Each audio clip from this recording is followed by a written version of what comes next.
You're tuned in to the BAM Biz Talk podcast, where we explore the thrilling world of entrepreneurship through the eyes of successful business owners themselves. I'm your humbly eccentric host, Angel Garcia, co-founder of the BAM Entrepreneurial Center. Each episode, we delve deep into the unique stories of entrepreneurs who've navigated the ups and downs of the business world to give you the opportunity to learn from both their triumphs as well as their challenges, providing actionable insights to propel your own entrepreneurial journey. So, let's dive in and walk the path of entrepreneurship together. Welcome to the BAM Biz Talk podcast, your beacon for building business success.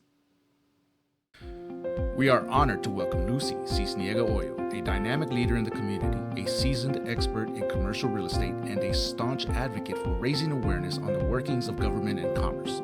From humble beginnings to becoming a formidable influence in her field, Lucy uses her deep knowledge to enlighten others about the complexities of real estate and its interactions with economic systems. Join us for this profound conversation as we delve into her journey of success and her passionate efforts to make complex subjects accessible to all. Get ready for an insightful session with Lucy, right here on BAM Biz Talk. So, hello, Lucy. How are you doing today? I'm doing great. How you doing, Angel? Doing good. I appreciate you coming in and blessing us on the show for the BAM Biz Talk. I'm very interested in finding out who you are, right? Like, who is this Lucy Sisniega? I've heard a lot about you. We have a lot of mutual friends. And I mean, we're going to get into your story because I think it's very interesting. But for one, you have your own tequila. Who can say that? I know. Well, first of all, thank you for having me. I heard a lot about you too. And I know you're very involved in the community. And yes, sometimes I say that I'm just an ordinary woman with a lot of dreams. And for many, many years. And I just love to do great things. And sometimes they're difficult, sometimes they're easy. Sometimes the most rewarding are the difficult ones. Most of the time, the most rewarding are the difficulties. Yes, sir. Going through that. Tell us, a little bit about who's Lucy, where did you come from, how did you get to Midland, and, tell us a little bit about your story. Yes. So I'm original from Mexico. I born in Mexico, and I moved to United States when I was 19 years old. I moved to South Texas. And the reason that I moved... Pretty much still Mexico. Yes, still Mexico. It's just on the border. ¿De qué parte de Mexico? De Veracruz. Oh, beautiful. Sí. Yeah, nice. So I moved to South Texas, and the reason that I moved is because I wanted to accomplish many things. I used to, go to school, of course, in Mexico, and we study, social studies, and we read a lot of books about the American people coming to the United States and accomplish all these things. So I wanted to be one of them, and I wanted to see if that was the American It's dream. A dream. Is it real? Yes, that was really real. And of course, when I talked to my family about that, they were not on board because, back then the mentality is that they don't want Hispanics. There's a lot of discrimination. So they were worried about a lot of things sure. And I was young. So, you came over here by yourself. Yes. Oh, wow. Yes, no family, and it was hard. Yeah. It was hard. Imagine. And my parents were like, okay, well, you're on your own, because they really want me to go back. Yeah. And, back then it's like you go to school and then you get married and have kids. Right. And I was the black sheep. I didn't want to do that. Awesome. I wanted to do so many things and to experience life. Yes, I wanted to experience life, and of course I was scared. Scared, and I didn't know the language. Even until now, there's something that you cannot get rid of your accent. You're always gonna have that. At that age, you were already developing into an adult. Yes, exactly. So. Moving forward, I started working for a company that was doing import-export, and I used to negotiating deals at the age of 20. Wow. Flying back and forth with companies, jet, pilot, and I was just 20. So wow. I was you got thrown into the fire. That's awesome. But at that age, you don't get scared that easily. Yeah. You just go. And of course, there were times that they were great. There were times that I cried and I just wanted to go back. Yeah. And I was back home in Mexico. We have really everything. My parents were in the farmer business, and moving over here, living in an apartment with a lot of girls and going to school and manage your money. There was a lot of challenges. Yeah. And but I just wanted to keep going, and that's what I did. And then I got my working visa. Then I got my residency ship, and that back then took 10 years. Oh, wow. With the residency before you become a U.S. citizen. So I had to go to all that process. Yeah. And during that process, you're not supposed to leave from the government, meaning if you're using Medicare or anything that is help, that will cause maybe not to get your U.S. citizen. Oh, wow. So you have to be really in line to get that. So, but there were so many things. One thing that I experienced, like in this country, I keep saying that there's not any other country like this one. You can accomplish and you can do whatever you want if you work for it. Yeah. You can just go to law school and be an attorney. You can go to the real estate and get your license. And of course, it's not easy. It's not easy for no one, but in my opinion, it's even harder from people that like us that come from other countries. Yes. So. 100, because you're not accustomed to how we do things here. Yes. And it is different. Yes. We are different here. We're a bunch of cowboys. We're just going at it. And there's it's the entrepreneurial engine that entrepreneurs run America, right? I mean, that's what keeps us going and producing. And that was what you just described as that's the American dream. Like, you know what? If you just work for it and you just work hard, keep your nose clean, and you can do whatever, you can make whatever you want out of yourself. Yes, and that's exactly right. And I'm one of many immigrants that came to this country and accomplished many things. I don't know if I mentioned to you before, but 2 years ago, I got nominated to be to publish part of my bio in a book. And I was among other 70 Hispanics. Oh, wow. And there's so many amazing stories about Hispanics, what they do. And the Hispanics is American Progress. And yes. I have heard that before. There's other organizations that always say that. And you can see that if you really see the demographics and how we're not going anywhere. In fact, it's going to expand. So if you don't have a Hispanic friend by now, you better have one. Yes. So that's pretty cool. In book, what book is that? Can people find it on Amazon or something? Yes, it's in Amazon. It's a Hispanic Rising Stars. Yes. All right. And now they are in volume 4. So I'm in the previous one, volume 3. Awesome. But it's amazing everything that they're doing, and they're really helping the Hispanics, and they're really sharing the stories. So that's what it's about. So they can, motivate others because sometimes we just feel like, oh no, I just gotta go back and, and it's hard. But it's never easy. Anything that we do is hard until it gets easier.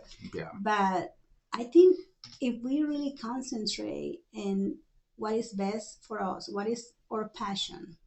Yes. One of the mentors that I have, and I absolutely love him, is John Maxwell. Yes. And one of the things that he always said, if you do what you like to do, there's no way that you can do wrong. Yeah. You have a passion. And of course, sometimes we have many passions, so that's when it makes it hard. So you got a problem, right? Yes. You're like, oh, what do I do? Yeah. I mean, I know where that is. I had like 6 different majors going through college.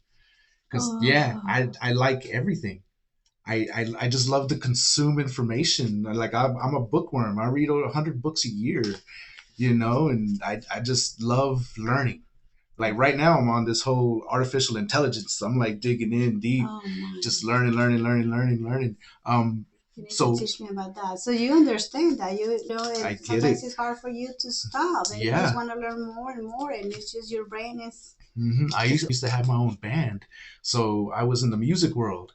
So like I put everything into that, and I made a little bit of noise and did some things. But I mean, it's like I okay because I found another passion, Yes, and just it. So I get that. That's the hard part, yes, and that is. that's why I think I found something that I could utilize all of my passions, Yes. right? Because I'm a writer, right? So I write a lot. Oh, wow. So I'm able to create blogs and content and social media. I'm good at that. And then creating the music, like sitting here right now on this podcast, I feel at home because part of my life, a large part of my life was on the microphone, recording in a recording booth. Oh my God. So all these gadgets here, I'm very comfortable and familiar. It's a lot of my different aspects of my life have come to do what I'm doing here in BAM. Wow. So like I'm sure for you've had all your different experiences, Yes. And that is the tough part of, okay, now what am I going to make my life? Exactly. We need to pick and and choose what is best for us. But that's pretty amazing, all the things that you do, and that's why you feel very comfortable because you've been in this industry, doing all this. So that's pretty amazing. Things happen for a reason. Yes. Like you coming to the United States at such a young age, and then you're already flying on jets, brokering big deals at a year later. Yes. Like that just doesn't happen. No. I think luck consists of timing, but Yes. also preparation. Yes. Like that just didn't happen by accident. No. And I really believe this, and maybe you heard this before. Opportunities are in front of us all the time. This podcast is brought to you by Best Brain and Body, a center dedicated to guiding you toward unmatched mental and physical health. Imagine a transformative journey, finding solutions to life's challenges and forging new relationships with yourself and others. Through tailored coaching, brain health education, and lifestyle enhancements, Best Brain and Body creates a profound connection between the mind, body, and spirit for overall wellness. Best Brain and Body's holistic strategy extends from improving brain functionality to fostering gut health, designed specifically for each individual. The latest wellness research and a dedicated team of certified experts from Amen University and the Institute for Integrative Nutrition are the backbone of Best Brain and Body's commitment to community growth and success. Take the first step towards the best version of your life with Best Brain and Body. Engage with them online or reach out today and start on a steadfast journey toward health and wellness aspirations. Best Brain and Body, where your wellness journey begins. The BAM BizTalk podcast is brought to you by our sponsor, Pachuco's Restaurant. Craving authentic and eclectic cuisine in Midland?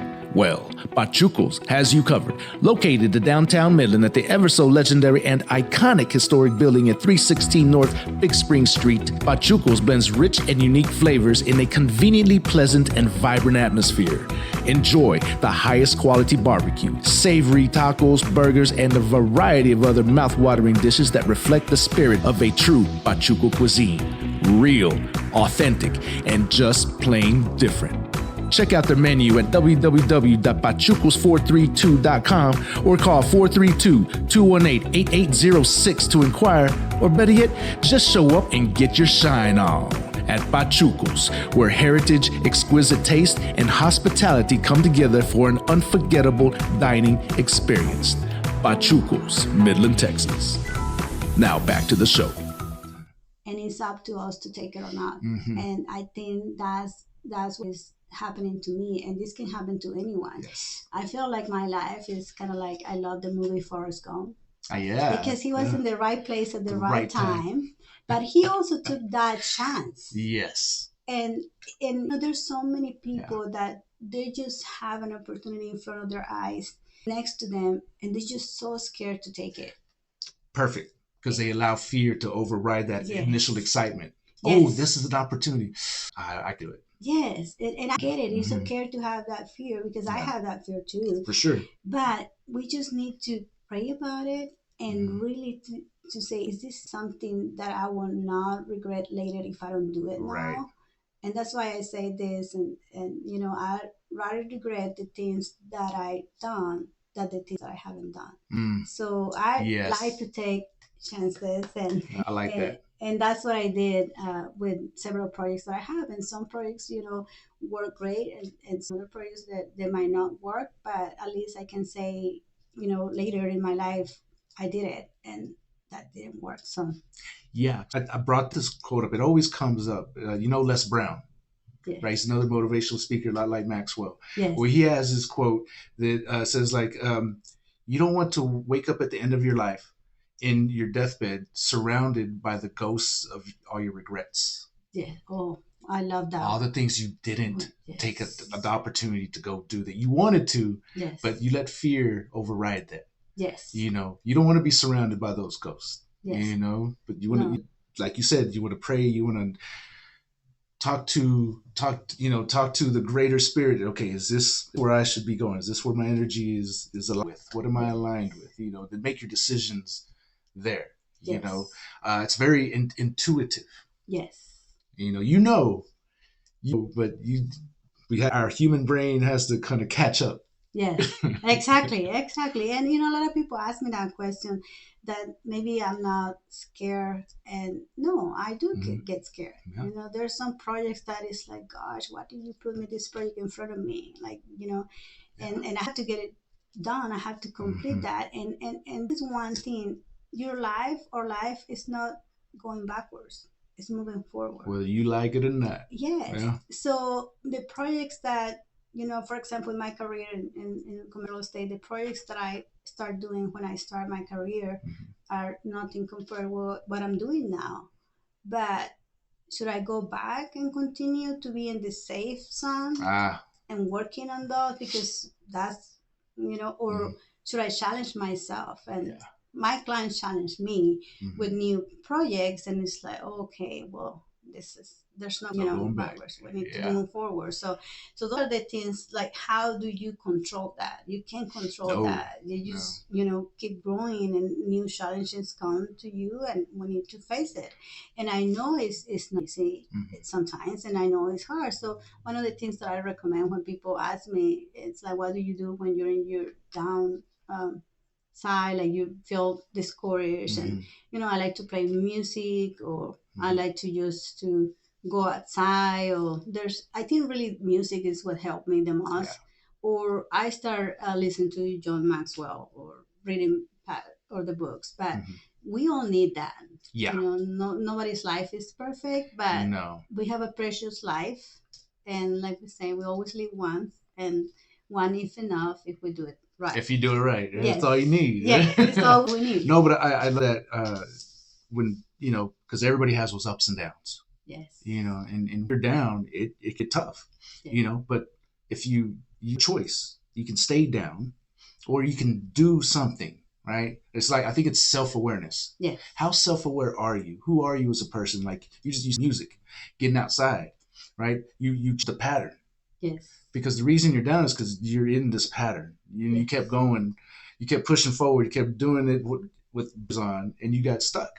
Yes. So you just have to change your direction a little bit, refresh, recharge, recalibrate. And then, okay, now come back to where you were before, and pick back up. And it, so if people can learn to be self-aware, I think that's a big secret. But the fear thing, people ask me all the time, or they come here and they start a business. They have this business idea, they're like, okay, yeah, I feel good, but I'm scared. And I'm like, good. I'm glad you're scared. I will say the same thing. Yes. Because if you're not scared, don't do it. If you say, I have no fear and I'm just going to do it, I'm like, you're not looking at all the variables. You're not looking at everything that could go. You need to prepare. Yes. And in that preparation, you're going to see some things like, ooh, that's going to be tough.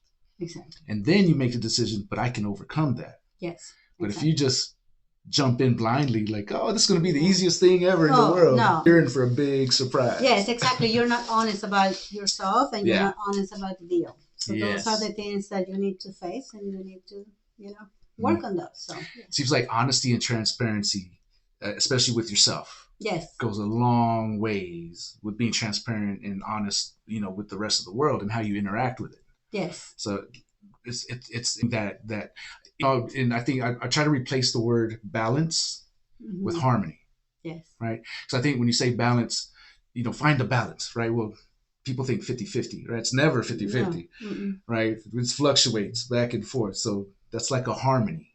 yes. And, so if you're finding that harmony in your life, when you know that what you're doing is what you love, that's your passion, whatever it could be, whether it's I'm the janitor here in my building, and I love cleaning my toilets.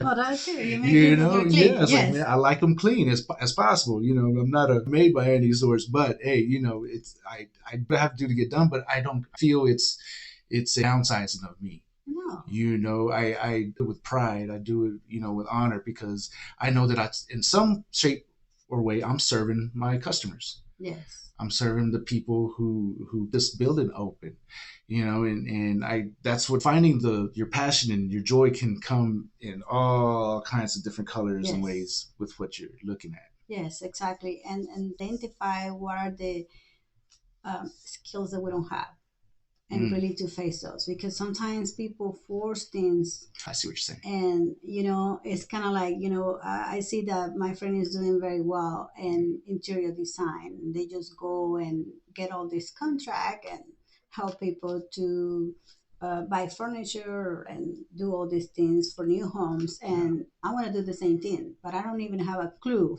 what color goes with what, or what furniture goes with that. But I just want to do it because my friend Angel is doing. And it looks easy. Yes. Makes it look easy. I can do that too. Easy, and I just 2 hours and whatever. You're not going to do good. And then you're going to feel bad about yourself. And then you're going to feel that you don't have any skills, which is not true. Right. It's just you're in the wrong place and know what you need to do. It comes back to self-awareness. Yes. Right. Exactly. Yeah. And it's kind of, and I can give you an example. When I started my career 21 years ago in the real estate, many people think that they have to start with residential. And I was... That several times already this week. You see? Okay. Yes. And it's like I had to start doing residential deals in order to jump with commercial real estate. And that's not a true statement. It's just when you go to your classes to become a real estate, that license work for residential or commercial. You can do those deals. And it's up to the company that you work for if you're allowed to do residential or commercial. Okay. And there's a lot of difference. So a lot of people think that I do residential first and then I just jump in commercial because I need to learn. But the deals are really different, the way that you work those two deals. So there's that they will not hire agents to do commercial deals. The companies that specialize in commercial real estate will not hire agents that have been doing residential deals for 10 years. Right. Because they already have that mentality and it's hard to change. Right. So they rather hire someone that is new in the real estate market so they can train. Them. Yes, Gotcha. Exactly. So that's something that I knew since the beginning. I was not good for residential. And I will tell you a funny story so people know, because sometimes what I don't like when people mention, oh, your life is perfect. And it's like, oh, no, it's not even close. Yeah, like, honey, you have no idea. Yes, and don't think of that about, people can say that about you because you're always smiling. So, Angel's life is perfect. He's always happy. But when I started my career, I remember one of my friends gave me a referral to Liz's house. And it was this old lady that lost her husband. And so I went and said, well, let me show you my house and what you think. What do you think that I should change so I can sell fast, because this has a lot of memories. Yeah. So I started walking and she was in front of me and I was just talking, I think you should change the color of the painting, on the walls. I think my opinion is kind of depressing, and I was just saying this cabinet looks a little bit old, so I think you should do this. And I didn't see her face because I was just walking behind her and she was not looking back. So just after, I don't even know, not even an hour, and then she just turned, and you can see her face that she was about to cry, and she was so unhappy. And then she said, "You know what, lady? I don't want you to sell my house. All these things are has a lot of meaning for me because of my husband." So Right. me, I was being so black and white. This is what you need to do, and I Yeah. forgetting about her feelings. And I feel so terrible because she said, "I don't need your help, and please just leave my house." And I was like, wow, she was so upset, and Yeah. I got it. I get it after, but that's when I realized it's like, no, I'm gonna go and study and do research to do commercial because I know, when you take your real estate classes, they don't really teach you too much about commercial. You Right. need to shadow someone, or you need to really study. So that's ingrained from the beginning. Yes. When you're getting your license. Oh, okay. Yeah, because in residential, it makes sense. There's a lot of emotional attachment. But when you're coming to a commercial building, it's about the numbers. Yes, exactly. It's about the deal and not about the person. Yeah. So, although when I leave this building, it's going to be emotional. Yeah. But I have emotional ties to it here. Yes. But at the end of the day, this is a business decision. Exactly. Yeah. Yes. So those are hard to do. But yeah, so well, then I lived in South Texas for many years, and I moved to Midland about 10 years ago. Okay. And the reason that I moved is like almost 90% of the people move here for oil and gas business. So my husband is in business, and he had a good opportunity with a company, and we decided to move. And I really didn't want to move to Midland. Right. But, I had to bite my tongue because I always say that commercial real estate, you can do it from anywhere. Uh-huh. So my husband said, yes, anywhere. See, he got me. Yes. So he said, you say you can do this from any place you are. So why not? So then I moved, and then I was already old, and I got pregnant 6 months after we moved. And West Texas. The water, don't drink the water. Don't drink the water because that's a God story, blessing story, because I couldn't have any more babies. And we did 3 in vitros in South Texas, and nothing. And last one, I got pregnant, and I lost the baby in a week. Wow. So that was not in the plan. Yeah. And that was the last time that we tried, we did the in vitro, it was 2 years prior. So there was nothing in my mind, or my husband, that I can get pregnant. Yeah. And then the Midland water has more power than anything. It's got the minerals, the earth minerals in it. Yeah. Right. Then I got pregnant, and then my daughter now is 9.5. Oh, wow. And beautiful baby, healthy baby. Awesome. And I have her at 45 years old. So there you go. See, that's a blessing. That's God. And that's when I start loving Midland. And it's like, God, you're telling me something about Midland. Rather something here. Yes. Okay. And that's when I started getting involved, in the community. I always served the communities where I live in South Texas. I was very involved in the community. And in Midland, when I moved, I didn't want to do that because I was planning to go back. And so after having my baby, I say, this is a sign from God. Yeah. And that's when I started getting involved with the community and doing all of that. So. Started being self-aware of who you are. Yes, right? Exactly. Yeah. That's a beautiful story. I can see the change in environment, right? It created a shift for you. Like almost like you were, when you came here, it's like you became that person, right? Yes. There was, now you're able to have a baby now. Yes. Because a lot of times it's hard to explain how some couples cannot get pregnant. All of a sudden they give up, whatever, and then they're pregnant. Like what? Yes. It happens all the time, but nothing really changed. No. Because before they were doing all the in vitro and all the nutrition and diet and supplements and everything else that trying to get pregnant, but then it just, for no known real, you can't pinpoint the reason why. Yes. Then it happens. So that's interesting. Yes, and it's just a God story. And if I tell you, when I called my doctor back home, and he's a friend of mine too. And he said, Lucy, we already talked about this. You can't have any more babies. And it's like, well, someone in Midland is telling me that I'm pregnant. So I don't know what is happening, but I'm driving over there and you need to double check, is this true? Because I don't understand what is going on. So yeah, and he told me this is just for doctor to say this is God. It's a God thing. It was impressive. Yeah. And then I understood. Okay, God, you told me to stay in Milan and do my best here, and that's when things changed with me. Yeah. Yeah. Well, that's a beautiful story, to have that change, and we're gonna get into that. But I really want to ask you, but how did your tequila?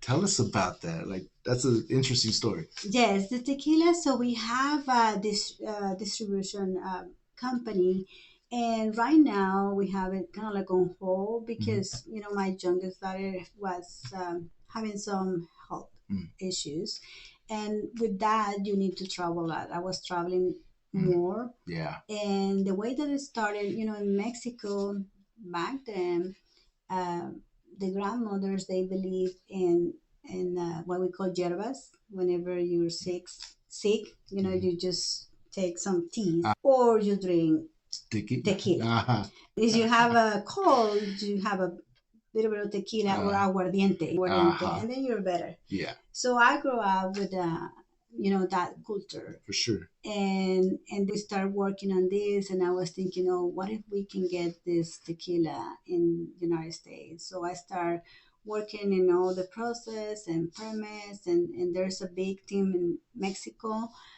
with this tequila, and that's when we started. We have I think it was during COVID, the month before COVID happened, that we launched that brand here in Midland, and it was selling good and all that. Right now we're trying to partner with someone else to keep promoting this. Okay. But that's that everything started with the tequila.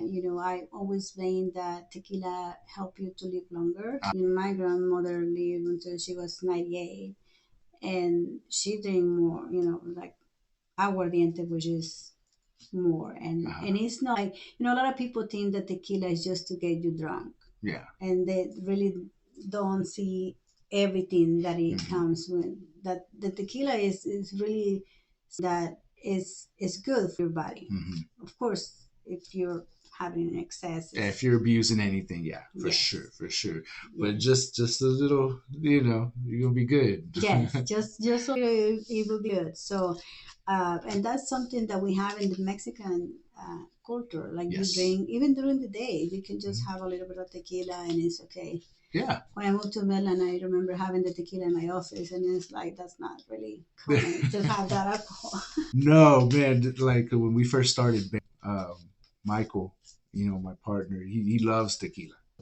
And we would have, here in the middle of the day, at lunch, every once in a while, like if something, if we, something good happened, we closed a deal or, got finished with a project that we were just like ripping our hair out, like, oh, this is crazy. This is a lot. Finish, submit it. All right. It's shot tequila, let's go. Oh, I love that. Yeah. That's the way we do it in South Texas. Yeah. So now I know where to come. Yes, ma'am. Okay, now we'll bring the tequila. Yeah. So you have a pretty cool design. Yes. Did you design that? No. That is, so it's really, it's a lot of people that were involved on that. So they work on the design, but those images are from Mexican artists. So you negotiate deals with them to put those images on the bottle, and they get some royalties. For sure. So that's awesome. That's the way that it works. It's just to also show the Hispanic Mexican culture, which is that's a big part of what you do. Yes. Right. Like everything, it's attached to your commercial real estate and to how you want to help educate. Yes. And that's what I want to get into now, right? Yes. Because you're a commercial real estate agent, here in the Midland, in the Permian Basin. Yes. Right. You've been doing it for commercial real estate for what, 13, 14? How much? How long? No, 20. 21. 21 years. Mm-hmm. Yeah. But you've been here in Midland for 10? For 10. Right. And you've been very involved in the community. Yes. And in several ways. And now you have something else that you're still you're get out there to help educate people about commercial real estate and everything that's involved with that. You know, can get to that? What do you mean? Of course. So commercial real estate is really involves, there's so many different fields. It involves multifamily. When you see those apartment complex, or residential development. In commercial real estate, we don't sell homes, but we sell, like for example, if a developer, if buying 400 acres and they want to develop residential development, what we did a lot in South Texas is selling to builders. You sell 20, 30 lots to one builder and the other builder. We don't sell directly to homeowners. We sell to builders. Gotcha. So that's what is commercial real estate too. We also do development and for like multi-use. When you have multifamily or homes, and then you have a retail center, you have offices, and you have medical. So that we call the multi-use project. And also, office complex, industrial. There's a lot of fields into that. And when you start doing that, you want to specialize in something, one of those fields. So I start working more in retail centers. And I was lucky, like we said, or blessed that the first deal that I worked, it was a broker from Home Depot in South Texas. So I got to learn a lot about that. And they just asked me to get a piece of land that they needed to complete the project. So my task was very little compared to what they were doing. Yeah. But since then until now, a relation with them, I got to shadow them and learn. So we did deals with many, franchises in South Texas. Wow. And we worked deals, and a lot of deals involve local government. A lot of deals involve tax incentives, tax abatements, or sales tax. So I got to learn a lot of things that happen and don't need to happen in order for deals to happen in that city. So you got to see it from the inside. Yes. Yeah. So that's the reason. Like, a lot of people say I don't like politics, and I just think that they don't like politicians. 100% agree with that. Yes, but everything takes us back to local government. Yes. And we either we like it or not, we have to get involved because a lot of things affect. It's affecting you. Like the alcohol industry. People don't know that TABC 2 years back there was about 76 different type of TABC licenses. Oh, wow. And that got reduced to about 32 different licenses. So you need to get involved. And anything you do, Wow, yeah. Yeah, so like right now in real estate, there's a lot of rules also for development. And there's a lot of incentives that states put together for local government to help businesses or developers. So there's a lot of things that are available out there, and things change all the time. But how can we deliver that message, and how can we help developers, not just, right, because it's beneficial for them as well, especially, and it's beneficial for us too. So, there was no other way around for me other than to get involved and learn how these things work. So there's we're going to have a workshop that I'm excited. And this is going to be at the Bush Convention Center on May 2nd during lunchtime from 11:30 to 1. And this is one of the directors from the Controller's office, Texas Controller Office, that's going to explain the different type of tax abatements. they're gonna it's just to they're not gonna talk about any specific projects that we have locally, but they're just gonna explain how this works, how it works, and who is there that can apply for these funds, and what is the purpose. Yes. Because behind everything that comes from state, there's a purpose. Entrepreneurs and small business owners, are you searching for ways of taking your business to the next level? BAM is your answer. We specialize in crafting high-performance marketing strategies that put your brand front and center right in the palm of your customers' hands. Not only can we create a premium website full of features that optimize your social media and digital marketing presence, but we ensure that your brand gets multiple views from your target audience and even those visiting your competition. BAM is your go-to solution in the Permian Basin. But we're not just about digital and social media marketing. We're a one-stop shop offering a spectrum of services, including business mentorship, strategic planning, market research, and access to capital. That's right. We can get you funding to expand your business.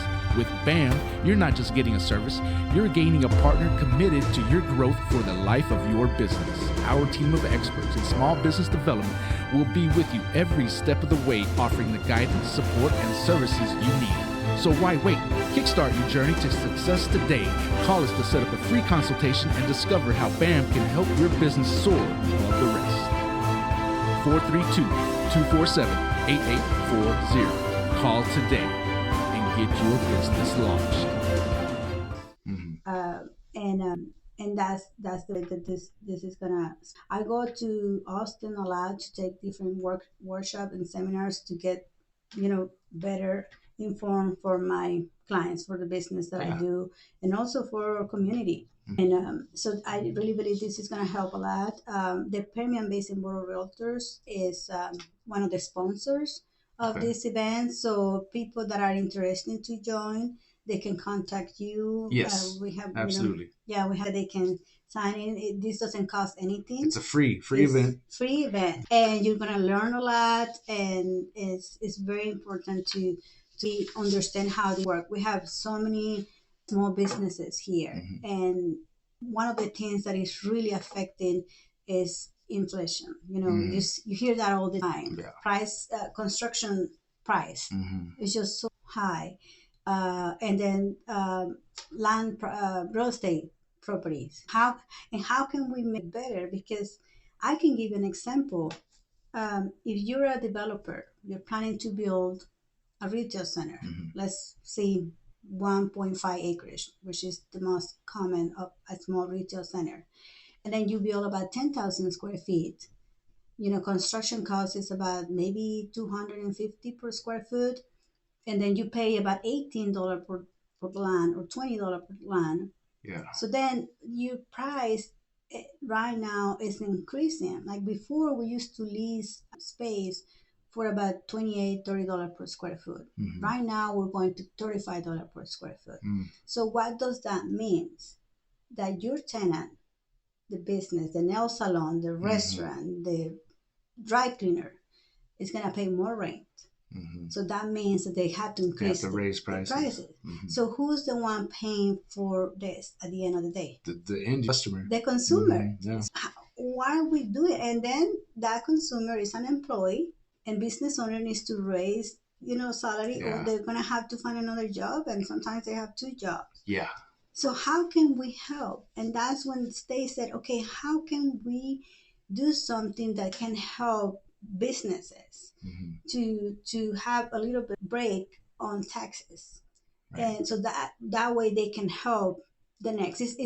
I see a domino effect. Yes, right. It is. So how can we do that? And it's very interesting how they try to help the local government to say, this is what you can do. This is what you can do to help your local economy, small businesses grow. Because while you were talking there, I was thinking, well, we're in the news. These big companies are coming in, right? Like the whole thing with the Bass Pro Shop and cons, and and when we hear in the news and read it, it says, oh, incentives, tax incentives and abatements, right?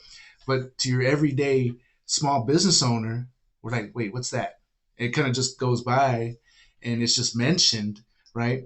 Because these big companies, well, they know all of that. Yes. They know the game. They know Exactly. how Oh, it they works. know. But most small business owners have maybe heard the word, but they don't know to even ask if they can. Yes. And that's what this seminar is going to on May 2nd Yes. during lunch, Yes. 11:30 to 1, and it's the guy from Austin. Yes. It's Yes. from the Cap City. Yes, it's So from the Cap directly. City. Yes, So exactly. he's going to come educate us on Yes. how, in general, how this works. Yes. And what questions we need to be asking and who we need to be asking these questions to, so we can take advantage of all the tax incentives and abatements that the city has. Yes. They have them to give. Exactly. You know, so yeah, I think this is a great thing, educational, and will help a lot of business owners, especially people now, like say they're already established, say they're leasing a place. Yes. Well, what if they're in a good position to actually buy their own building now? Yes. You know, and that's when it would really kick in to help them. Yes, right? Exactly, because it's a new projects, Mm-hmm. and so economic development money, goal is to allocate money in projects that will bring economic impact to your city. Yes. So, like if you have a car dealership Mm-hmm. that maybe is relocating, they buying a piece of land. That piece of land maybe is only paying, let's just say, $1,000 in tax, in property taxes. But you're gonna build an $8 million car dealership. Mm-hmm. So now, how much taxes are you gonna pay? Yeah. And then maybe you have 15 employees, but now you're gonna have 40 employees. Yeah. People that maybe are going to relocate, people that are coming from other cities to live in Midland, so they're going to buy homes, so they're going to rent an apartment, they're going to spend their money here. Mm-hmm. So that project is generating an economic impact to our city. How can we help them? Because they qualify for those funds. Sure. It's a new project, and they're putting a lot of money, and they're hiring more employees. How can we help? Can we do tax abatement for some years? And when we talk about property tax abatement, we don't talk about 100%. No. Sometimes we do what we call escalations. You can start with 100% for the first 2 years, and then you can go 80%, scale that. But you don't say no to those projects. Right. We're supposed to say yes. Yes. So they can, okay, you know what, then let's go and do this. And we're supposed to also the deal. This incentive is supposed to be based on the deal and not on the person. Yeah, 100%. Yes. That's what the money is all about, right? It's about, hey, what's this look like? Favor for somebody, right? This is, hey, what does the deal look like? What do the numbers look like? Because it's business, like you were talking before. There's that emotional attachment or business sense. Exactly, and I think that's one of the hard part for some to really see the deal and know the person, and those are decisions we make a lot in commercial real estate. There's some deals that doesn't make sense, and it doesn't matter how good that person is financially, but if the deal doesn't make sense for the lender, is the lender going to lend you money? Nope. Of course not. Nope. If you don't have an answer from the lender to say, I'm going to get my return on investment in 10 years, would the lender will approve that loan? If you don't have a plan, because they're taking the risk. Yeah. So it's the same thing with the city. When the city gives incentives, they're taking the risk. And we need to understand who are we representing. One of the biggest rules in real estate, residential, commercial, is you need to understand who you're representing. Yes. And you need to give 100% for that person that you're representing. Yeah. It's kind of like an attorney, if they're representing you, they're going to look for your best interest, not for my best interest, right? Because they're not. So it's the same thing when it comes to incentives. Who are you representing? Is you representing as we call it a governmental body. If you're a city official or you work from the economic development, you're representing the city best interest, the taxpayers' best interest. So that deal needs to make sense for that party, not for the person that is applying.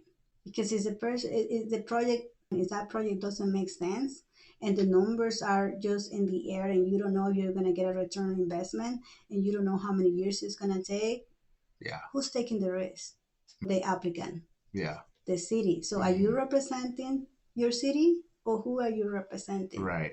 And that's the question that we always need to ask, because sometimes we feel for the other party, for the other person that is in the other side, but you're not representing that person. So you, it's hard, but sometimes you have to. It doesn't matter how much you like that person, or that, if the project doesn't make sense. I'm sorry, Angel, but I can't help you, because really I'm taking the risk. Right. And you too. Yeah, exactly. So that was what I was about to say. Like, when you, in that scenario, if you tell me no, right? Well, you're saving me from getting into something I potentially would go under, because I'm not prepared to step into that. Yes. So I think it could go, yes, we have to tell you no, but here's why. Like, if we were to say yes, here's a potential fallout. And the chances of you hitting that fallout are a lot greater because of these specific reasons. Yes. So I think it's helpful that we approach a situation like that. Yes. Because we are trying to finish. At the end of the day, we're all trying to find a win-win. Like, especially in that type of situation, with your lender needs to be care of. Your lender needs to know that you're going to be successful and you're going to be able to pay the lender off, right? Mm-hmm. So, and they're self-protecting, themselves by saying no, but they're also protecting you, because if you fail, then you're still liable to pay all that back. Exactly. And that's going to go against. It's going to go against your person, against your credit history. And now what are you going to try and do next? So it's a win-win in a way, because they're saving you from potential damage. Yes, exactly. And it's kind of like what you do. Like, you really, when people come to you that they want to open a business, you go through your list to do, and this is all, and you ask the hard questions. And of course you want that business, but for you to say no to someone that is not ready after you hear the answers of those questions is also help you to build your business, because they're going to understand that maybe they're not going to be happy when you say no the first time, but then later when they realize, it's like, thank you, Angel. Right. Thanks to you, I didn't put all my savings into this business and I lost everything. Yeah. So, and that's one of the things when you're working in deals in commercial real estate, you need to be able to say no to some deals that doesn't make sense, because at the end of the day, it's your reputation. It's not, in commercial real estate, it's not a political campaign. It's not about who has the most signs. Yeah. That also help, but it's who can close the most deal. Yeah. How many deals can you close and make it happen? Yeah. So if you take deals that for a fact that deal doesn't make sense. Yeah. So why you do that? Why? It's best to say no. I don't think that this works. Or like in your business, no, I don't think you're ready to open a business. Right. This is where you're at. Yes. Like, you don't know how many times I've heard. Well, I've heard that I can take my 401k out, and I'm like, that's, like, no, you don't want to default to just do that. There's other ways around. Let's figure it out. It's going to take probably 2 or 3 times longer than you have in your head. It's doable, but we need to set the foundation from where you're at. Yeah. Your credit's not that great. Okay, well, let's work on your credit. Yeah. Let's pay off all these things. Let's get your name good. Let's build that foundation, and then eventually, so much is going to happen. If you're really serious about it, you're going to keep learning about your industry. You're going to keep learning about your business. You're going to keep, finding new opportunities, that could help out, to where if you jumped off the bridge, back at mile marker 1, you wouldn't be able to business at the end of the day. Yes. So it's about, setting your expectations, yes, without killing the dream.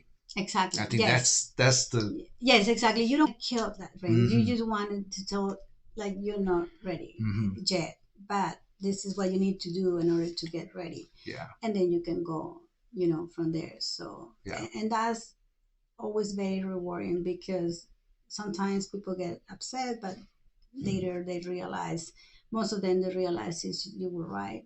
Yeah. And I needed to do all this. Yeah. So It's kind of like on the same thing with the fear. You know, they're yes, scared to do it. And I was like, okay, good. yes, I think I can work with you then if you're yes, if you're scared but you still want to do it. Okay, yes. we can make this happen. We can make this Yeah. happen. Yes, no, that's right.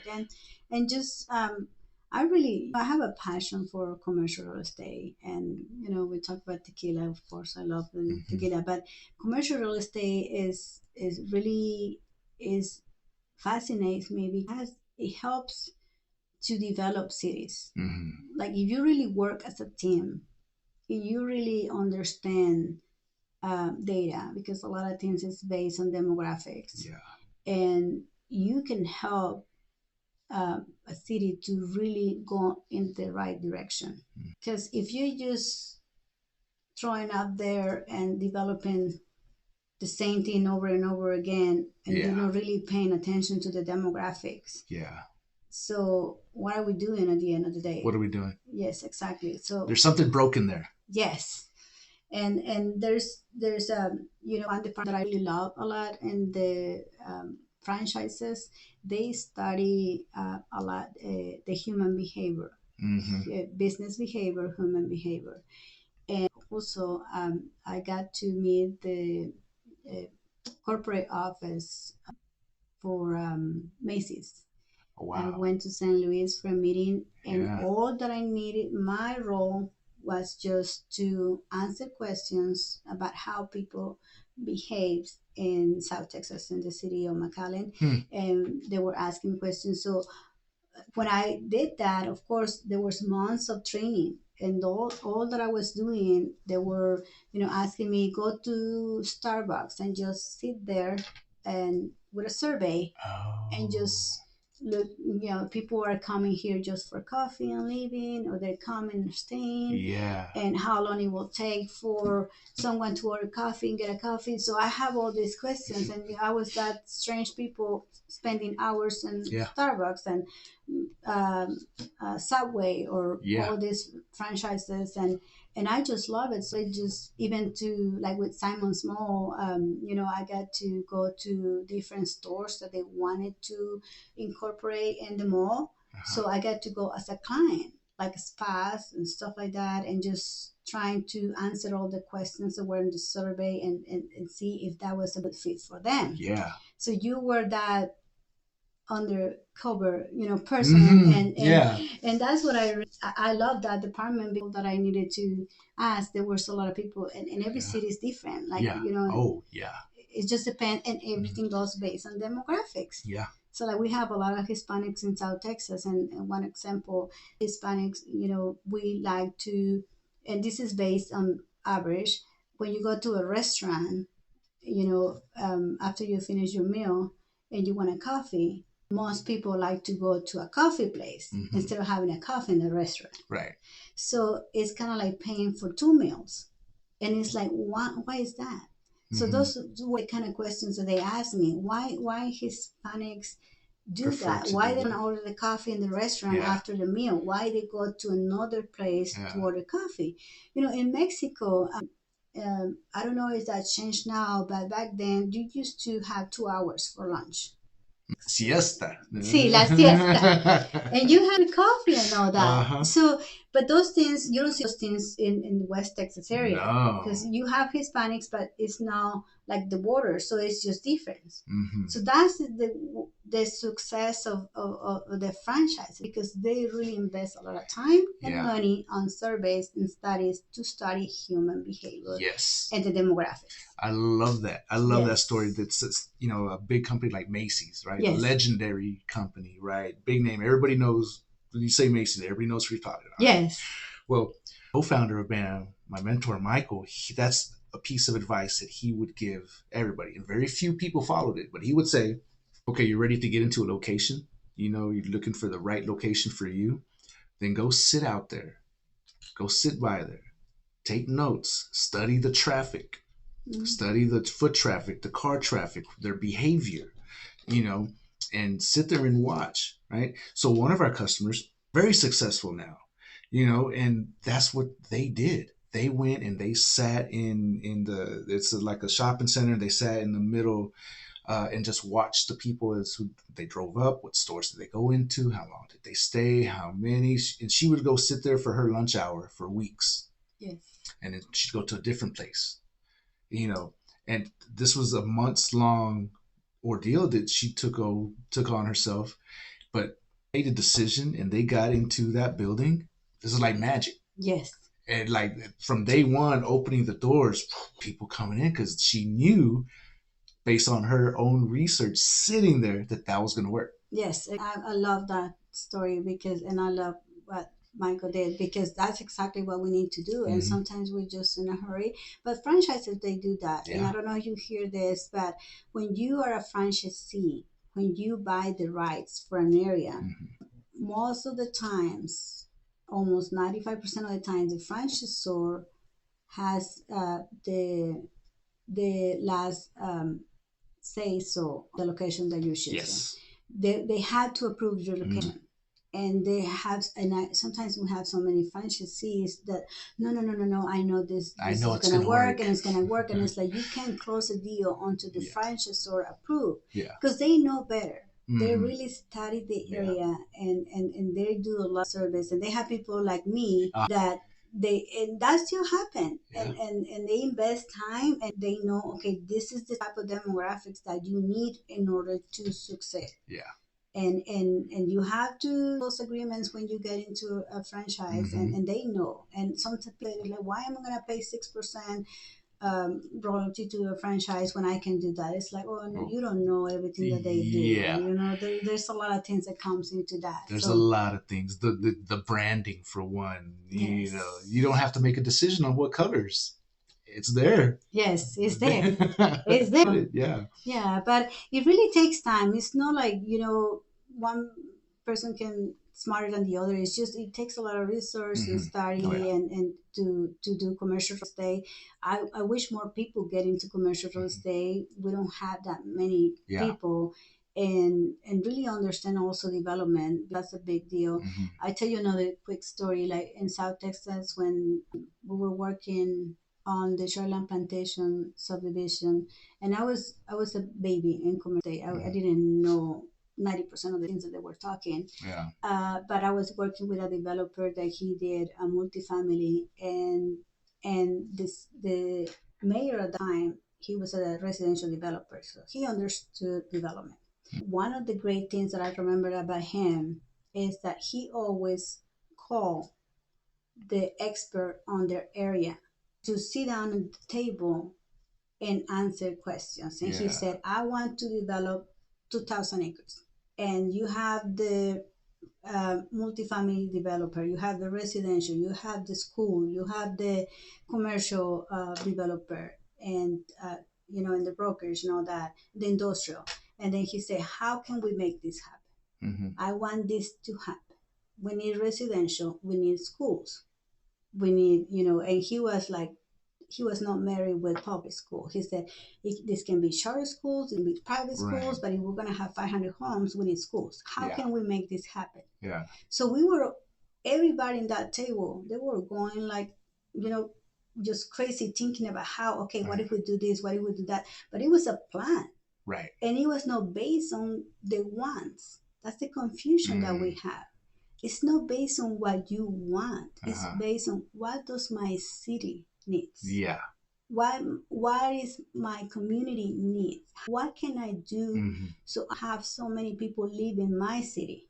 I want people to stay. What is needed?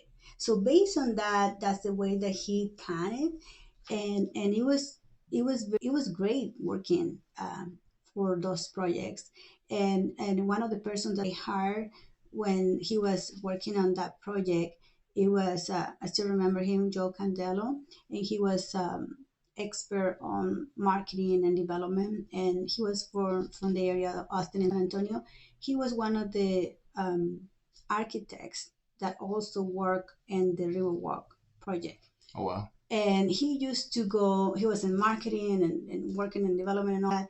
And he used to go to this area when you see, 2,000 acres or more of land, just grass. And I remember going with him, and in his car, and he used to park, like you just said, on the corner of empty land. There was no one there. And used to park with a notepad. And then he always asked, "You need to bring a notepad if you're coming with me, and a pen." And whenever he parked, he said, "Don't talk, just write anything you see. And we're gonna be here for 20 minutes, 30 minutes maybe, but don't." And he just make notes. And I remember the first time, it's like, maybe if I wrote 2 lines, it was a lot. And he was like patient, very quiet, and another page, and it's like, what's he writing down? And then again, and then he used to go to another corner, and then another corner, and like, this is just driving me crazy. And I was just like, really, God, is this what commercial real estate development is? It was just like, I couldn't understand, but little by little, it's just like, when you wanted to run a marathon, you had to train your body little by little. Yeah. So you had to train your brain. Yes. And that's what he was doing. And little by little was, okay, I get it. So I see 2,000 acres. What can we do here? We need this. We need rooftop. We need all this. And you can see how he was drawing those things. And I was just trying to copy what he was doing. But it was just, and then I start getting that feel and taste of development. And it's like, wow.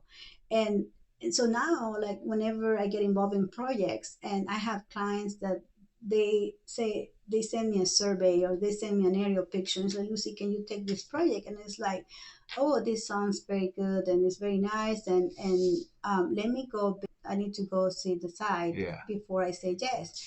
And it's like, "No, Lucy, you don't need to go." It's like, there's nothing there. It's just, this is the aerial, and this is the survey. This is what you're doing. And it's like, "Can you help me to suggest what can we do here?" And it's like, "I'm sorry, but I need to go see the property. And after I see, I can just give me 2 days." And they're like, "Just send the listing." And it's like, and I get it for them to understand, but I will not take a listing until I go and see. You go see it. Yes, I need to go see the site, and I need to really understand and do that. So the way that they work, and it's just, you just need to have passion. That is easy. Nothing is easy. I bet your job is not easy, and there's days that you just maybe you just want to have a break, for sure, right? But this is something that we need more people to get involved, and to try to be a voice for our community, and try to really request for a better community, and more good developments, help the citizens to stay here. So at the end of the day, that's what it's about. Yes. Right? It's building, creating, developing a place and raise our families. Yes. In how we want to live. Yeah. And we want to see growth, see progress. We want nice homes, we want running water, right? We want our grocery stores to be filled. Like we really want these things. We don't want to pay crazy, extorted prices, because things are, the global situation is wild. Yes. And right now is one of those really wild times that I don't think much of our generation has really seen, since probably our old generation, the World War people, who lived through that, who lived through the Depression, to see how bad it can get. Study history, and you see these countries, the inflation just demolishes them, and it can always be pulled down to mismanagement. The political classes just mismanages it. They're focused on self, and it's not about the win-win for everybody. Yes. And the only way the win-win happens for everybody is if everybody gets involved. And knows what's going on. At least know what's going on. Yes. And I like we were talking earlier. We get it. Yeah. I don't want to mess with that. That's somebody else's problem. Yes. But at the end of the day, it's going to affect you. It's everybody's, So, yes, at the end of the day, it's everybody's problem. Either you pay now or you pay later. ah, Sorry, but yeah, that's the way that it is. Either, yeah, and that's yeah. one of the things like people don't realize, and I see it, and there's so many projects that are not coming because we really need to understand that, okay, we need to be more flexible and with other groups that are trying to open businesses here. And if and that's one of the things, all those people that are trying to develop, they can develop anywhere. They're gonna make their money in Milan, Odessa, Hmm. Lubbock, or Amarillo. Yeah. So who are open to really understand those deals and help? And how can we help them How can we help? instead of losing them? Yeah. So those are things that we do. There's even people, local people that are putting their money because they Yeah. see more opportunities Yeah. in other cities. For sure. So Yeah. how can we do that to help? What else we need? People go back and forth to Lubbock for medical. Yeah. We don't have enough doctors. Yeah. What are we missing? Why those specialists are not moving here? Hmm. First we need to, in anything, like, we're not perfect, but in anything that is not going the way that supposed to go, first we need to recognize that we're doing something wrong. We're not doing something the Yeah. way so, and then how can you correct that? Yes. So, when you something is not going with your deal, Hmm. okay, what am I doing wrong? Right. But if I'm blind and I don't want to see, it's not going to happen. It's not- yeah. So how can we do it better? And that's one of the things also that John Maxwell said, that it's not, and I don't know the exact words, but it's not that one person is smarter than the other one. It's also that that person can stay with a situation, with that problem longer than the other. It's how easy you give up on projects Yeah. instead of just and what happened, like if you have a deal and the deal is not going the way that's supposed to go. Okay, what can you do to make that happen? Yeah.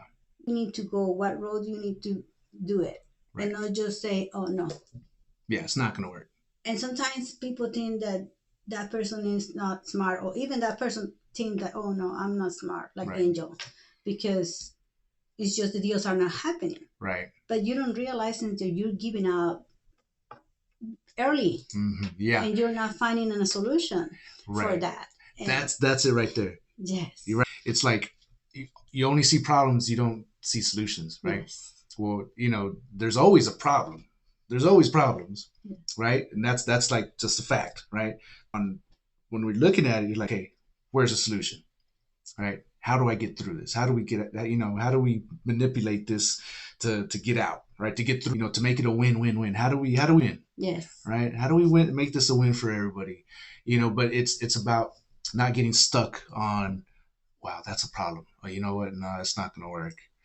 Because the only time you fail is when you quit. Yes. And I had some fancy quote that I wrote years ago, and I can't remember right now. But basically, that's it. It's like the only time you fail is when you quit. Yes. So I think that's a lesson that what we were talking about earlier, the self-awareness. Yes. And I think self-awareness, like get involved. I think, yes, on a personal level, it's self-awareness, but as a community, I think we also there has to be this general awareness as a community together, right? Yes. Like we have to know who we are. Exactly. Like who is the Permian Basin? Who is Midland? Yes. Who is Odessa? Like what do we need to do together? Yes. And to where move are we forward? heading? Yes. Yeah, because there's lots of the older generation who feels that they can't let go of the torch. Yes. They don't want to hand it down. This is the way that we always do it. Oh, you hear that a lot all the time. This is the way it's always been done, goodness. And that's been a thorn in our side. And Michael used to get, that used to irritate him when that mentality would pop up. Yes. He'd be like, no.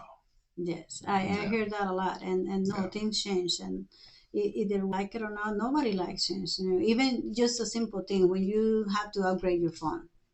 It's a Yeah, hassle, right? it's a hassle, and you don't want to. And it's like, can I keep my old phone? It's like, Yeah, no, you no. need to upgrade. You as a human being, we don't like change. We don't like the new computer. We don't like the young people. They like that, but we cannot keep saying this is the way that we always do it. Because Yeah, then how can we move forward?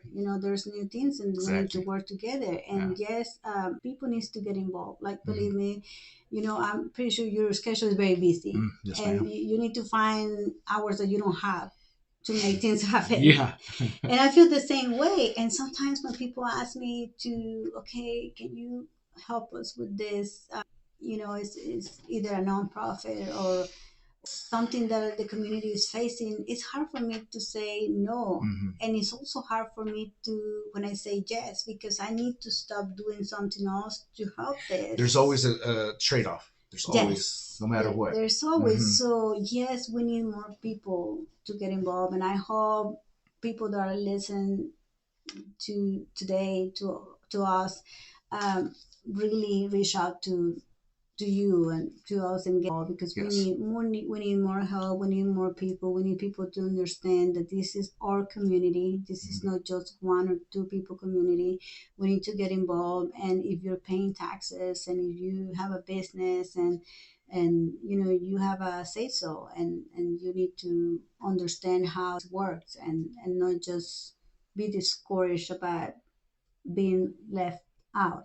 Right, because you You know, can't claim that. yes, You, exactly. You can complain and you you, don't. if, Exactly. So you need to really get involved. And a lot of people think that if they ask questions and things doesn't go well, but at the same time, if you stay quiet, things will not go nothing's not well. going well. You know, You guarantee it if you don't, yeah, right? Yeah. So I usually do ask the question, what would you like to, do you have a parting word for our listeners? But you've said it pretty well there, but unless you have something else you'd like to tell the listeners to do, like you just said, get involved, you know? yes.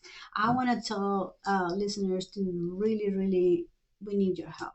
We need to get involved. And I get it. Mhm. And if sometimes, you feel like, I just don't know and I don't understand. Believe me, I didn't know Mhm. and I didn't understand. Yeah. I was in meetings with people that everybody but me knew what they were talking about. Mhm. I understand 10%, but Yeah. I knew that that was the only way for me to do better. So we need Yeah. you. Things are not easy. I always use this phrase: life is not easy, but it's beautiful, and we need to do our best. We need you. There's so many things that we need to do better. Yeah. We cannot do it alone. We're only a few people that really get involved in the community, and Mhm. it gets tired, Yeah. sometimes, and we need our help, and we don't want to be like like countries like Venezuela. Mhm. Like, I Yeah. didn't know we were rich and we didn't know. Yeah. That's something that I got the name of this Venezuelan guy that now he's here. He's a young guy, very amazing person, and he said that Venezuela didn't realize what they have until Yeah. they lost it, Yeah. and when they wanted to get involved, it was too late. Mhm. Mhm. So people think that because we are in this country, it will not happen. But believe me, Oh, it can happen. there's a lot of things that are already happening that is Mhm. just, you, I don't know if you heard, but there's people living, they cannot afford to live in their own houses. So they're sharing a home. Yeah. Yeah. If I told you that happened and start happening in Venezuela, and they didn't see it as a big deal, Right. but how come your salary cannot afford to have a Where you're home? living at. Yeah. What we need to do as a community, as a city, to really, really have Mhm. affordable homes. Yeah. And you just start little by little and little by little, and inflation, and then when you see it, it's too late. It's the silent killer. Yes, exactly. So You know. really, my message is to, it's not easy, and I didn't born in this country, and everything that has been that I've been doing, not everything has been successful, Mhm. but it's becoming a long way. Like, I'm serving also in Texas, which for Hispanic is huge, to get appointed by Governor Abbott to serve in the Texas Medical Board. Oh, Yes. awesome. So, Congratulations. thank you. That's And amazing. been there not even a year, but it's really is amazing in the way it works. So what I'm saying with this is like if I did it, and it's not only me, believe me, there's so many stories out there. You can do it too. And we need your help. We need that is easy, it's not easy, but there's a lot of tools that we can share, and it's up to you because nobody's gonna do it for you. So really encourage anyone, like just come out and get involved, and if you want to help or open a business or be part of a business and or be involved in the community, we need help. You know what? That's beautiful right there. You know, there is no just one way to get involved, right? There's all kinds of different ways to get involved, right? And not everybody can do the same thing. No. Right? We should get in. It's the old hip hop thing. It's get in where you fit in. Yes, exactly. You know, but the whole point is to get in. Yes. Right? Do something. Whether it just starts with just educating yourself. Just reading a little bit more about what's going on, you know, like instead of, you know, there's a whole head in the sand. We're hiding from the world. Yes.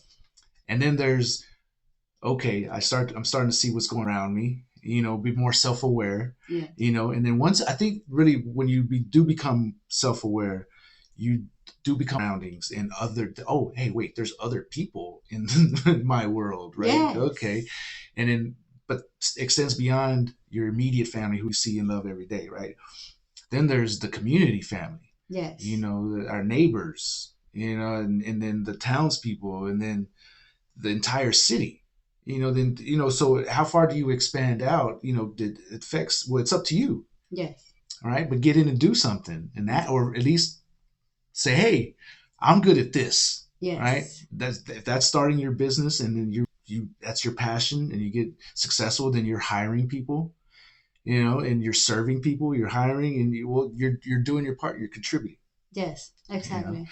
So yeah, I think that's well said. What was it? It's hard but beautiful. Life is yes, beautiful. Life is not easy, but it's beautiful. And believe me, everybody has a purpose in life. Yes. And God gave us this life to do something good. And there's so many things, and everybody has their skills. It's just that, you know, they have to find what is their passion and what are they good at, and they can do it. Yeah. Don't get discouraged. You know, it's okay sometimes to feel down and to have up and down. That happens. It happens. Yeah. And it happens, and then continue. And some days it's like you don't want to know anything about it, nothing. But sometimes it's like you get all that energy, but you know, like it's really beautiful, and we just need to get out there and get involved, and we need your help. Yeah. We need as many help, as much help as we can get, and just make things happen. I know for a fact there are many amazing people that it's just they need a little push. Yes. And just to say, you know, I wanted to do this, and we can help them. Yeah. But you know, push. Just a little push. Yes, a little push, and be there. But did you believe me? And I know a lot of people that will listen this broadcast. Hopefully, they get, you know, that. Exciting and say, you know, animal, like, let's do it. Let's do something. We need that. And you know, I think the trick there is because it's easy to get the animal, right? To be excited and then wake up next morning and just continue on like nothing ever happened, right? So when you do get that excitement, write something down. Yes. Go look up something on the internet and like look at some YouTube videos of whatever it is that you're excited about. Yeah. Just start building the momentum. Yeah. Little steps, and just get there, because once you do that, you're going to wake up next day and it's still going to be in your head. Yes. And then you're going to keep going, and you're going to keep learning. You're going to keep, you know, you're pursuing a passion. Yes. At that point, I think that's where we started off, right? It's what is your passion? And with everybody has purpose. Yes. You know, so I think that fits perfectly.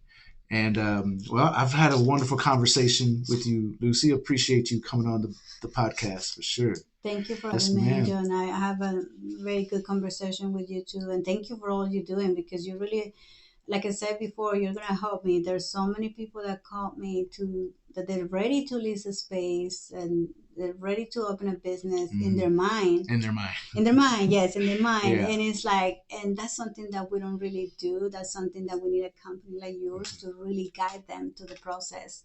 And then, because we don't take their money and without them being ready. That's something that we don't want to do. Exactly. Don't like to see people fail. No. Especially when they're excited about something and they're like, oh, I love to do this. I don't want to see them fail. Yes.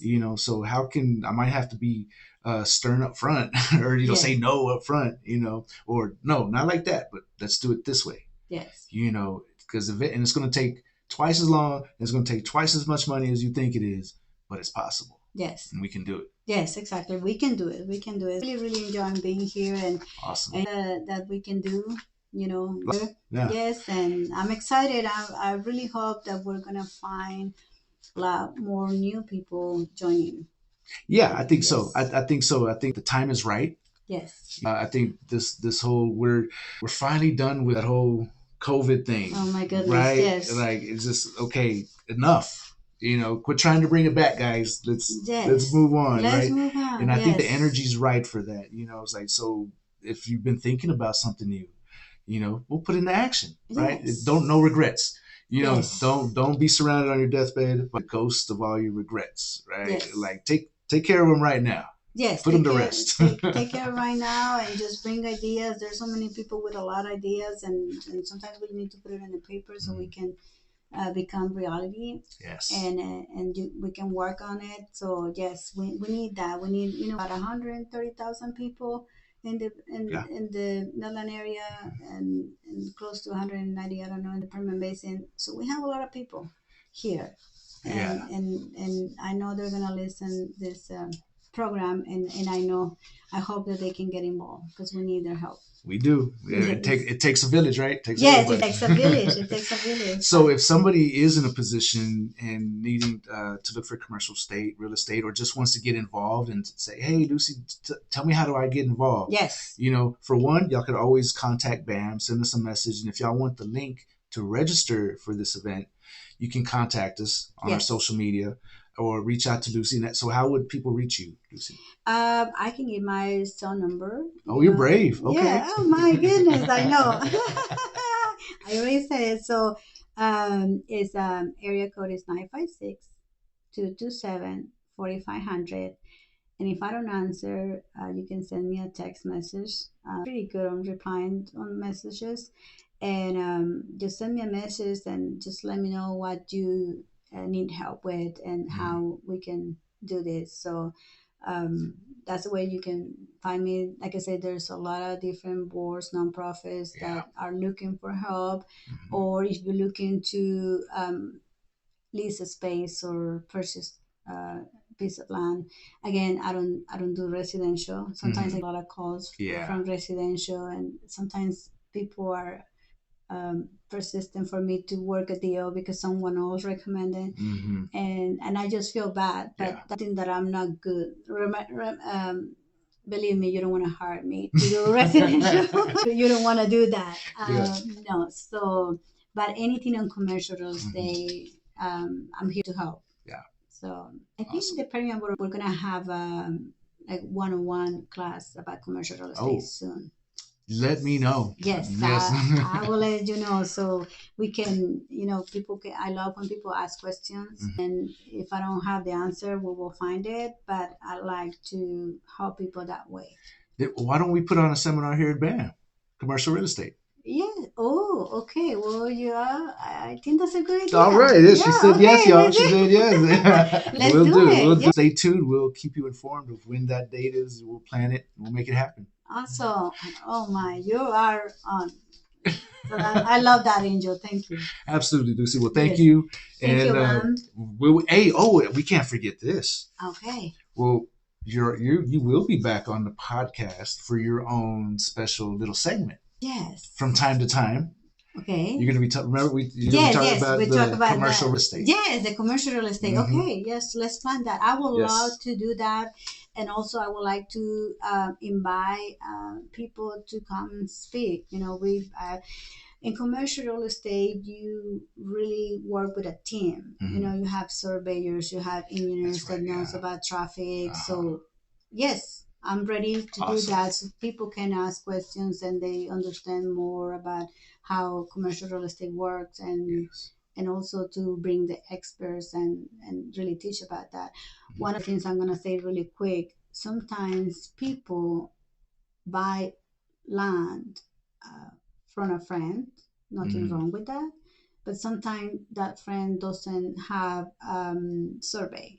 They just have what we call myths and bonds, and sometimes the lines on the property are not correct, and that deal didn't go with a title company, so you don't really do a title search to find out if there's any liens on the property.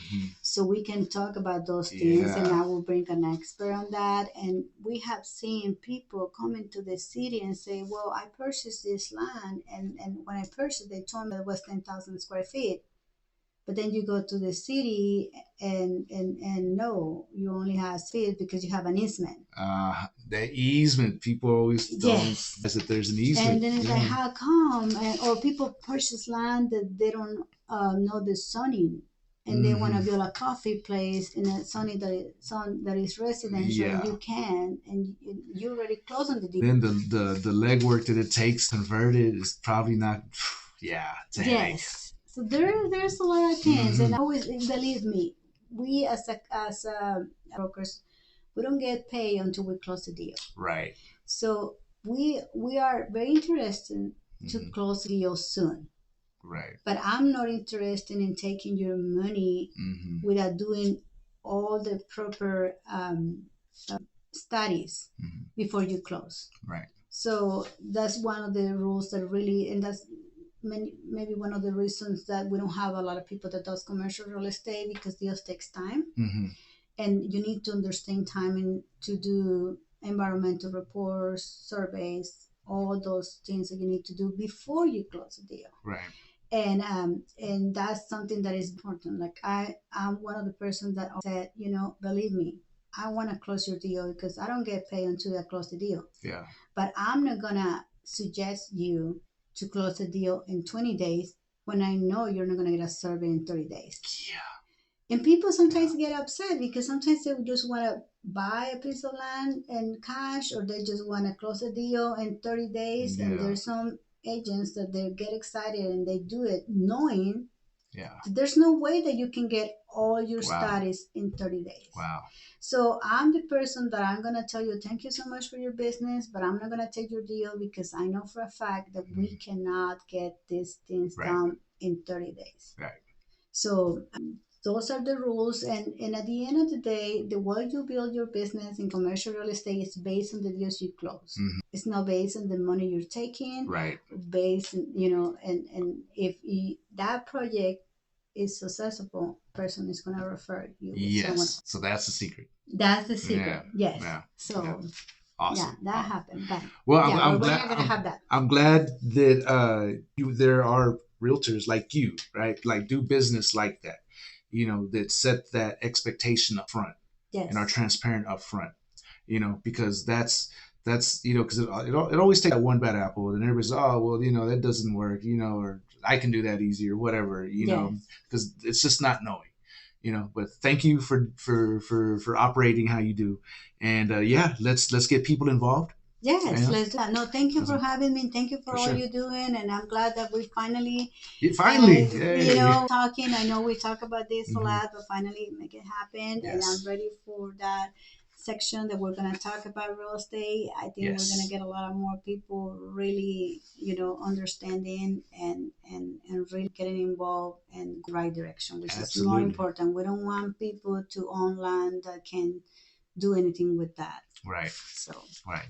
Yeah. Well, awesome, Lucy. Thank you so much. Yes, ma'am. Thank you. Thank you. Bye-bye. Bye-bye.